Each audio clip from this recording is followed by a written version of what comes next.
Greetings, ladies and gentlemen, and welcome to the latest edition of Tales from Outer Space, where I take stories from across the internet and read them for your entertainment. This particular story is called A Different Kind of Nomad, written by Farmwhich4275. We looked out at the ship, floating a few miles away from the star dock. It was floating there because it was too big to fit into any of our facilities. It was always the same with human ships. They either had odd designs or were simply too gargantuan in size. Entire cities in small place, with its own rules, culture, food, and art, or a lone wolf roaming the stars with a ship so strangely designed it became a logistical nightmare to handle. It was a strange circumstance, but everyone in the galaxy salivated at the prospect of trade when a human ship wandered into a system. This particular starship carried its own manufacturing plant, massive in scope. We needed some new equipment to help cover a serious shortage following a warehouse fire in the far-flung star system of our empire. He showed up looking to trade resources and fuel. His starship carried its own manufacturing plant, so we hired him to cover the shortfall. It was no longer a shortfall. A vast excursion to the local asteroid belt gave him all the resources he needed, and within hours his cargo hold had all of the surplus we could ask for, enough to reset the market and cause the price of goods we asked for to plummet. We had to beg him to stop production before he killed an entire industry. He kept after stock, scrapping it for parts, and was just sitting there, waiting for payment. We were still stuck trying desperately to fix the market crash and repair some of the numbers in our records. We asked only for 2,000 units to cover a shortfall. He gave us 200,000 units in 6 hours. That number would have taken us more than 3 months to build. I stood there looking at the machine floating above the local colony world and wondered what kind of creature the universe made. The side of the ship boasted a unique faction logo, the same present on each of the manufactured goods as a sign of authenticity and trace marker for future use. It belonged to no one but the guy who built it. Our products always carried the same identification system: a serial number, a logo, a place of manufacture. But theirs had no national flag or sovereignty call. Ours did. This was one of the strangest things about these creatures. They had no national identity to speak of. The humans themselves, whether it was one of their city ships or loner wandering stars, each human had their own distinct way of doing things. And it was a godsend every time one of them showed up. The city-sized ships each had between several thousand and almost 1 million occupants, depending on the size or other factors. But each one had its own culture, aesthetic or basics of living. Each one was like meeting an entirely new civilization, and each one had a unique food dish or way of food preparation. Each one developed its own way of solving problems, too. You can go to 6 different city ships and find 6 different water filtration systems, all working 6 different ways to solve the exact same problem. The same applied to farming. One crop, 6 different results. The potatoes from one ship are massive in size and slightly sweet to the taste, while another ship has the same potatoes, small in size, massive in number, slightly salty to the taste. Every human ship offers a different experience, a different perspective, and a different product or quality of product. Every ship has its own culture or taste. They all follow the same generalized set of rules, like any society of any kind. Punishable crimes, theft, bad, don't hurt children, the usual rules that even most backward fools would follow. But some human ships have odd rules. Don't install certain luck charms in certain places. Have horseshoes above the entrance to your dome. Don't do the cha-cha when painting on the ship's hull. Those kind of silly things. Odd things. Holidays are an almost universal theme, with humans though, but each one celebrates his or her own way. Different ships, always the same time of the human calendar. Valentine's Day, for example, a celebration of love. For some communities, the colors are red, others blue or pink. Some communities have Halloween celebrations dedicated to digital universes, dressing up their ships like entities from video games as opposed to the traditional decor, such as skeletons and pumpkins. You get the general idea. The only thing we don't know is why. Humans have only one star system in the entire galaxy, and may be able to respect the few stars surrounding them, but only one planet of permanent habitation. There are worlds where humans have established farms and large-scale settlements, of course, but nothing theirs. These places are usually established colonies in the territory of the other nations or empires, and the humans there generally integrate with the rest of society. But there's space of errors. have no factional entity to operate on. But make no mistake, attacking or even going near their home star system will have every human super warship in the galaxy suddenly breathing down your neck. There are no distinct factions or entities, as each human ship seems to be its own thing. The solar pioneers, or void walkers as they are known, are the most terrifying of the bunch. Just like the ship that hovers above our world, they have ships that go so far above the norm it's absurd. Ships from the size of large cruisers to ships the size of entire continents. All occupied, operated, and manufactured by a single human connected by psionics to the ships itself. A macabre and absurd system. They can be simple cargo haulers owned by loners who are couriers delivering packages. Or like the one that's here, a massive industrial production facility. Then there are the warships, dedicated exclusively to finding, creating, or stealing, then mounting the next best killing stick. Then the discovery ships, manned by scientists and explorers with shields that can withstand the event horizon of a black hole. All of this done with no structure or identity, no governance or control from a far-flung source, no concept of camaraderie beyond the defense of their cradle. And nobody knew why. I glared at the console in front of me, an open COM2 human ship available. I couldn't help myself. I clicked the on button. "Hello, human. Marcus, was it?" I asked. "Marcus James Flint, yeah. Just call me Mark. You guys got my order yet? My cargo's still full of ore, if you need it. Below market price, you know," he replied. "Yes, I know. We're still arguing with the paper pushers. You know how that goes sometimes. I rather had a question of an alternative nature, to be honest. If you are open to talk," I said. "Beats sitting here scratching my ass. Go ahead. What you need," he replied. My eyes lit up, and my commanders and officers were suddenly paying attention. "Is there a reason that you humans don't have an empire like the rest of us do? Why not planets? Why not fleets? I believe the phrase was, 'Where's your flag?' Why does that not exist amongst humans?" "Because it sucks," he replied. Silence. Moments of confusion, stunned silence.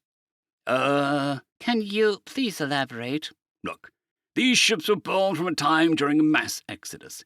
Some crazy billionaire, not the one you're thinking of, a different billionaire, created his own space program to, and I quote, 'get the hell away from all the idiots.' He stole everything he could steal from whoever had it and created a coherent, monetarily viable system of space travel. Then sold it to the general public for pennies on the dollar, if they signed a social contract," he said. We all looked at each other, sharing glances of confusion. "Again, I'm afraid I just don't have enough information to work with here." "Oh, geez. Okay, here's the full story. The early 21st century was a time of political and religious upheaval of the most idiotic nature. Politicians starting wars and arresting citizens for the crime of wearing the wrong color cardigan or saying the wrong thing on a digital platform. Hell of a time to be alive. Crazy billionaire who's been sitting quietly watching the world unravel appears out of nowhere, at the height of all the stupid and chops around. Any blueprint, tech, and spaceship idea he can get, he buys, bribes, steals, or kills to get his hands on. Forms his own space program and miraculously creates a modular starship construction system. This system cuts costs on rockets and stuff from billions to thousands," he said, waving his hands and gesturing to convey his story better. "Sounds like a pretty silly time. Are humans always like this?" I asked. "Yep. We are primarily a tribal species. Factional warfare, for even the stupidest reasons, has always been a thing. Until the Exodus. Mostly," he replied, shrugging his shoulders as if an entire species based on civil war was as common as breathing. My commissar walked up beside me and started to listen more carefully. "Go on," I said. "So this billionaire manages to enter space, and using his new system, built a replica of an old sci-fi warship. Babylon 5, I believe, was the basis he used for it. He built the whole thing with his own hands in about a year in orbit of Earth, and basically went, 'Look what I did. No government, no church, no bullshit, no money. I did this with my own two hands. No ideals, no stupid arguments, no debates, I just built.' And yeah, he actually did. Live-streamed the whole thing on the net back in the day and showed the world how he basically built his own starship. Alone. With no help and resources. He mined himself using the tech he made. Pretty much like all of us. This thing, built a little alone over the last 20 years, he said, a smug expression of accomplishment crossing his face. This made us a bit terrified. That powerful, that potent, but they still built it like one would assemble a wooden toy. What kind of system is that, and what kind of tech made it?" I I see, I said, speechless for a few moments. My commissar took over, seeing as how I was too shocked to continue. Please continue. What happened after that? He asked. Well, that's when it got silly. Whole world wanted in, obviously. They needed the tech for one reason only. Power. Imagine if they could get together as nations and do that. Easily understood. They approached, begged, pleaded, threatened, attempted kidnappings, the same thing all governments do. You know how it goes. His response was the most epic thing and remains our watchword since. You know what he said? He said, no. Epic. Just epic, Mark said with a giddy smile. Just that. I seem to be missing context here. Oh, right, I forgot aliens don't hate politicians as much as humans do. Now that is weird. In those days, the governments and churches, and basically any organization with enough money, were all preaching the same message. Obedience. Do as we say, or else. A simple message of disobedience, of rejection of the status quo. That was the best thing ever. The people doing everything in their power to make him do what they want. He basically rendered onto them men the greatest insult he could. Orbital bombardment, nuclear war, nothing came close to causing as much damage at that moment. He simply looked them in the eye and said, no. And that act of defiance itself was enough to scare them into shutting up and going away. There was nothing a tyrant fears more than the word no, Mark replied frankly. The commissar turned an odd shade of pink. He cleared his throat loudly and redirected. Well, that's nice. So what happened after that? The billionaire appeared, showed off his ship, and opened the doors to the public. But it came with a catch. Every man, woman, and child had to basically sign a social contract that explicitly stated the new set of rules. When I put it, Mark said, and went off camera for a moment. I'll shorten it for you. The contract basically says, in summary, keep your shit to yourself and nobody else. You have the right to practice whatever culture, religion, or traditions you have, but only in the condition that you don't try to force it on anyone else. It effectively is a social contract for mind your own goddamn business doctrine of thinking. Family, friends, close relatives, military and social enforcement of private culture and religious practices. Back in the day, all that shit was rampant. Political upheaval, religious demonstrations, political rallies, riots, struggles, random assassinations, all sorts of stupid shit done by all sorts of stupider people. You were permitted, under a social contract, to basically keep your opinion to yourself and just live your damned life. In exchange, you got the right to give the powers that be the ultimate insult. In my mind, more than worth it, Mark replied. But how does that even work, ship to ship, day to day? Doesn't the lack of cohesion damage your people? I asked. Not really. Ever heard of common courtesy? Please, thank you and pardon me. Go a hell of a long way with humans. We have the saying, when in Rome, do as the Romans do. We have a basic set of rules and stuff we operate on, and are universal to all ships. Sort of like the 10 Commandments, but for ships. Wipe your feet, don't steal cargo. If you don't want Thanksgiving that way, just do your business and leave. Don't spit, don't be an arsehole. Just finish your job and piss off. In essence, it is a policy of mind your own damn business, Mark replied with a shrug. How does your society evolve, then, if there is this level of social scrutiny? I asked. I didn't say don't start a debate, now did I? We encourage debates and idle conversation during exchanges and cargo ops. But only if the other side wants to hear it. Remember the thing I said? Don't force your ideals on others. So if someone wants to hear, they'll listen. If someone doesn't want to hear, they simply won't. It's when you open the comms channel with a holy book behind a pulpit and start screaming a sermon about something, that's when we draw the line. If it's a simple exchange of, hey, want to hear about our Lord and Savior of the Flying Spaghetti Monster? If this answer is no, thank you, that's where the conversation ends. We all know what happens when that policy is not followed. You get the early 21st century with the daily riots, monthly corruption scandals, and yearly assassinations pockmarked by constant global war, Mark replied coldly. So it's effectively a societal rule to be polite or else, I asked. Yep. There's plenty of people who start this journey claiming they want to be the next Messiah, and they realize all too quickly that few want to hear it. When they press the issue, they notice all too fast that there's millions of ships with bigger guns than they have. It eventually evens itself out. We trade, we breed, we live, we work. We get too big and leave, start our own ships eventually. There's no rules against voluntarily joining another ship in the fleet. Just do as the Romans do, as it goes. It was a simple matter of do the shit that works and not the shit that doesn't work. See that shit? It doesn't work. Don't do that.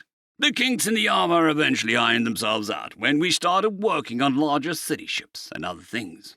People realized what they could actually do, and Earth seemed so, confining. So we took to the stars, Mark said. That actually explains a lot. But one thing confuses me, though. That modular starship construction system that you use. It sounds far too simple and primitive to build. That, I said, gesturing to his massive starship.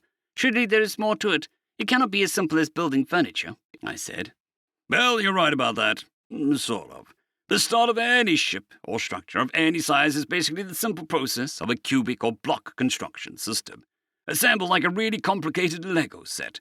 All the basics, hull, pipes, fuel, engines, everything built to a standardized simplistic control system.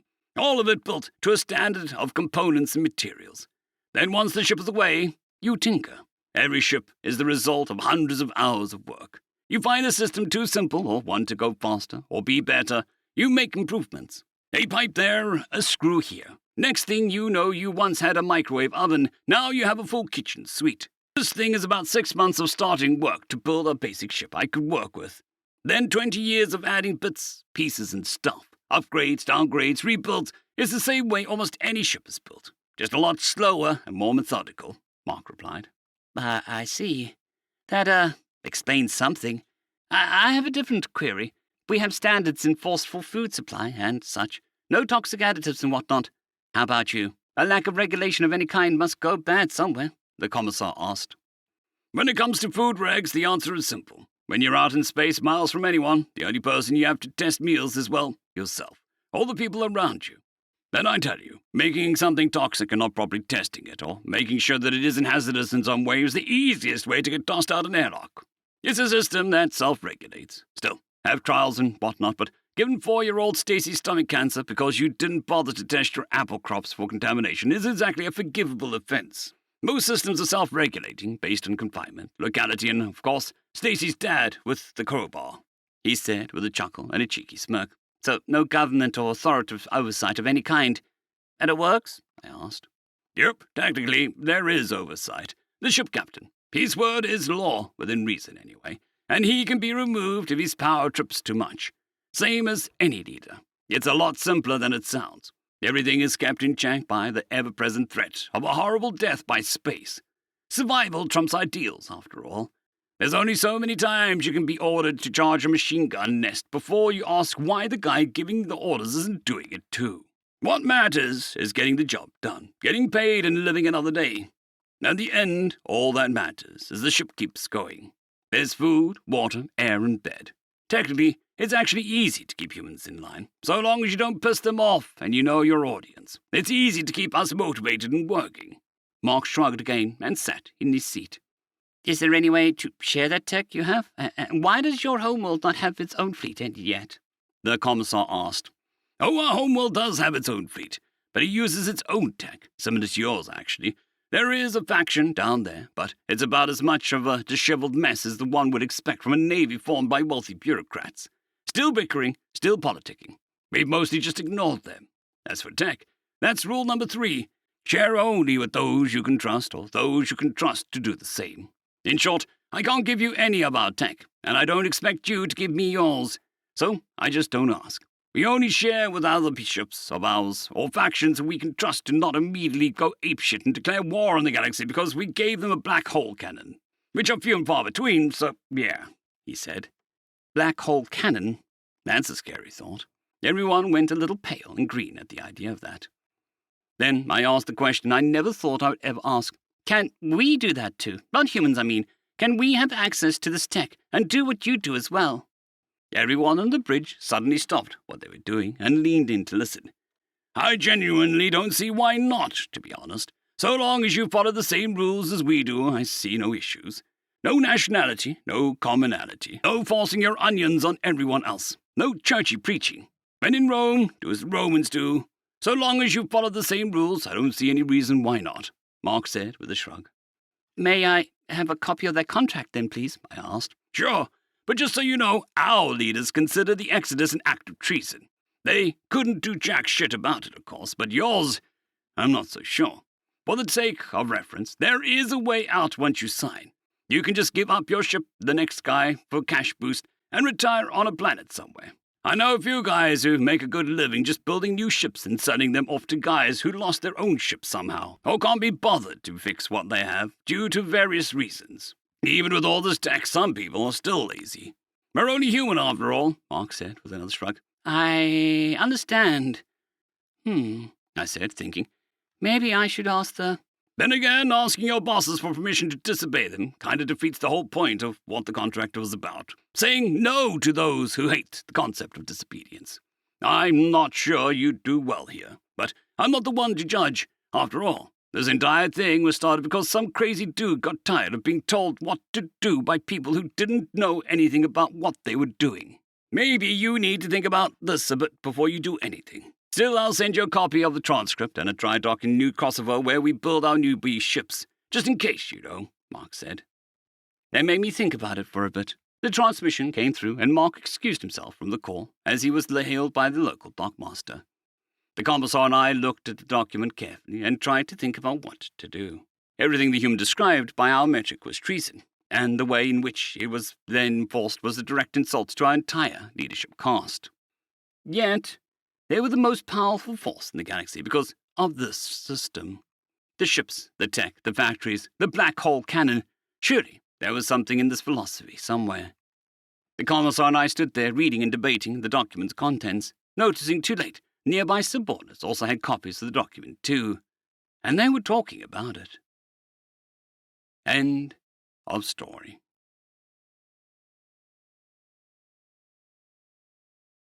I'd greatly like to thank our Tier 5 channel members, Caspar Arnholtz, John Creighton, Manatharia, 050, Dragzoon WRE, and Elijah Silvercross. Thank you very much.